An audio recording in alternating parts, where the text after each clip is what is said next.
Don't stop going south, 'cause they'll let you play your music real damn loud. Don't stop heading south, 'cause they won't understand the words that are pouring from your mouth. Don't stop going south. They won't understand the words that are pouring from your mouth. Don't stop going south, 'cause they'll let you scream your music real damn loud. This is Eric again with Red Letter Leadership, and it's kickoff week for our online community. In honor of the kickoff week, we're going to sit down for the next 10 or 15 minutes and have a discussion with two of our formidable group members, Jesse and Rob, and we're going to talk about success in starting up a small business. And just like Jesus' ministry started in the water, as you can see behind us, the first video and interviews for our online community will also start in the water. So we're going to ask a couple of questions today and then get some advice from these two entrepreneurs. We'll start with this question. And Jesse, you can go first. Okay. So if you had to give yourself one piece of advice from 2 years ago, well, let me back up. Why don't you tell us a little bit about your business, when you started it, and what you do? So my name, I'm Jesse Vance. We're in Buffalo, West Virginia, and I'm a geotechnical engineer. I have an engineering firm that specializes in geotechnical engineering, so landslides, foundations, retaining walls, pretty much anything related with dirt and rock we take care of. So we got started in September of 21 was when I kind of made the leap from my day job to full-time out on my own. Very illy timed with other life events, but we might be able to get into that later. But yeah, so we're coming up on 3 years. Finally feel like we're not taking a beating every day, and things are starting to look up, but we're still just getting started, really. Thanks. Rob, why don't you tell us a little bit about what you do and when you got your start? I was an infantry officer in the Marine Corps for over 10 years, and then about 2 years ago I transitioned off of active duty and I started a concrete company that I currently run in Harrisburg, the greater Harrisburg, Pennsylvania area. Great, thanks. So back to the first question, Jesse, for you. If you had a piece of advice to give yourself 3 years ago, what would that piece of advice be? I would say get my finances as lean as possible.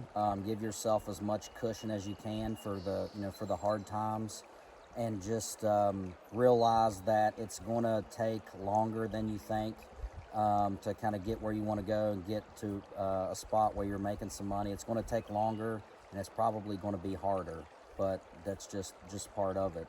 But just accept that in the beginning, and it makes it a lot easier. Thanks. Rob, same question. I think my advice would be two parts. First part would be you need to first recognize how significant a decision it is to start a small business, and how life-changing a decision that is.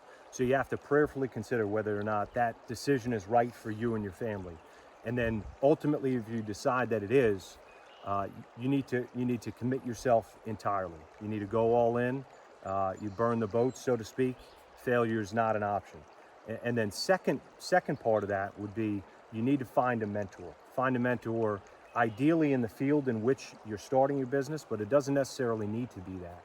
Somebody that you can rely on both personally and professionally to help kind of usher you through the challenges that you're going to face along the way. Somebody to help lead you through those challenges.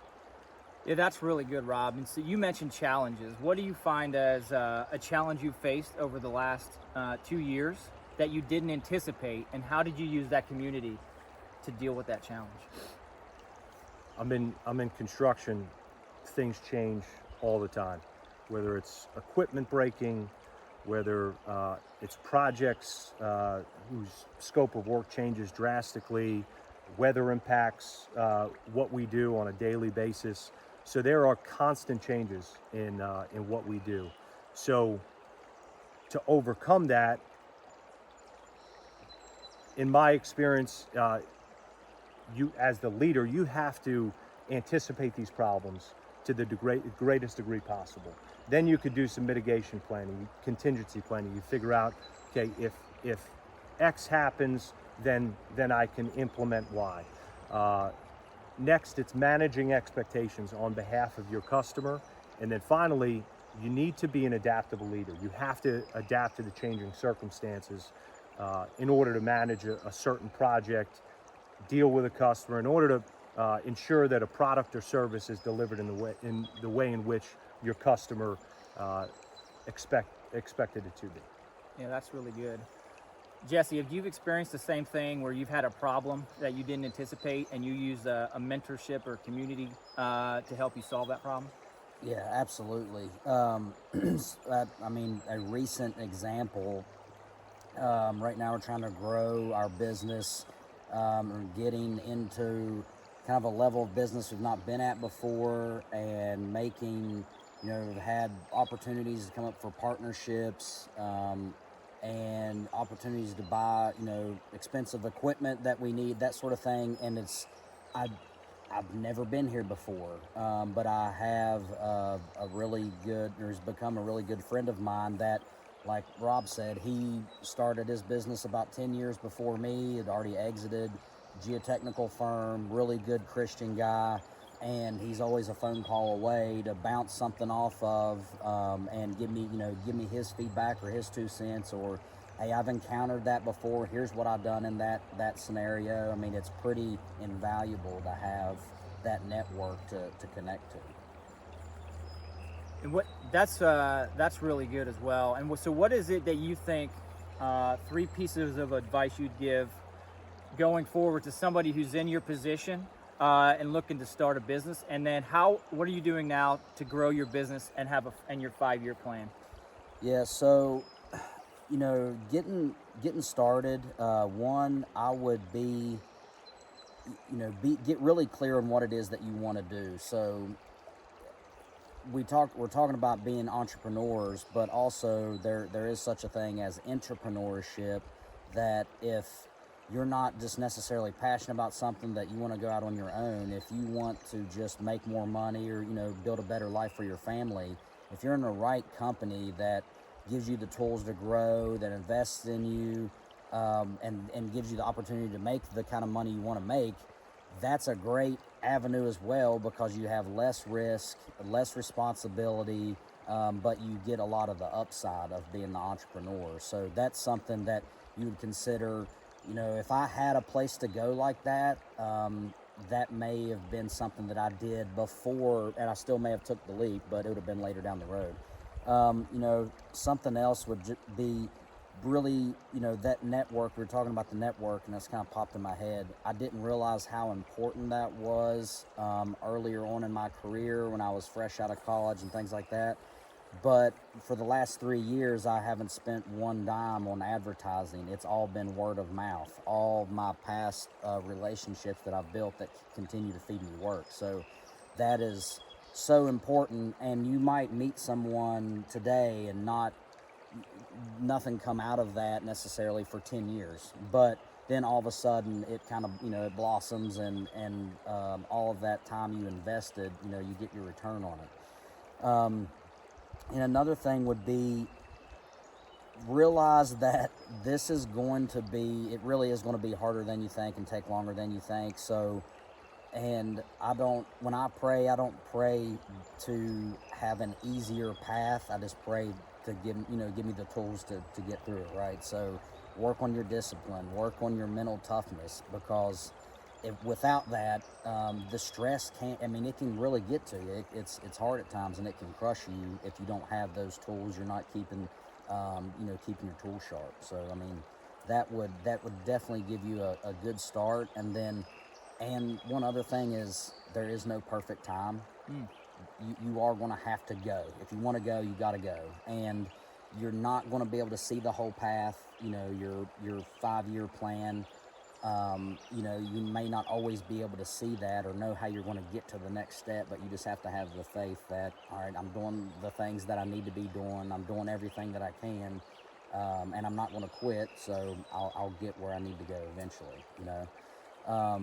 As far as growing our business, you know, right now I'm working on my systems. So I don't want to drive business. I don't want to advertise and market and drive business to me if I still have holes in my tent. You know, if I have leaks, because then that's going to result in the customer not getting the experience that you want to provide, and then get bad word of mouth, which is going to have a negative effect, right? So I'm trying to build systems so that as we grow and try to scale everything that we do, here's the manual, here's how we do that. And at least gives you a place to start. It's easier to train people. And that's kind of the franchise model. That's what they do, have really good systems, and you're able to expand. So that's the biggest thing I'm focused on right now, because it does take some time, and it's worth starting that before you get to a place where you really, really need it. If you do it as you go along, I think that makes it a lot easier too. And you know, the 5-year vision is kind of funny. Last year, Eric and I sat down and came up with kind of a 5-year plan. One of those things was acquiring that piece of equipment I mentioned earlier, and now that's happened at the end of year 1, essentially.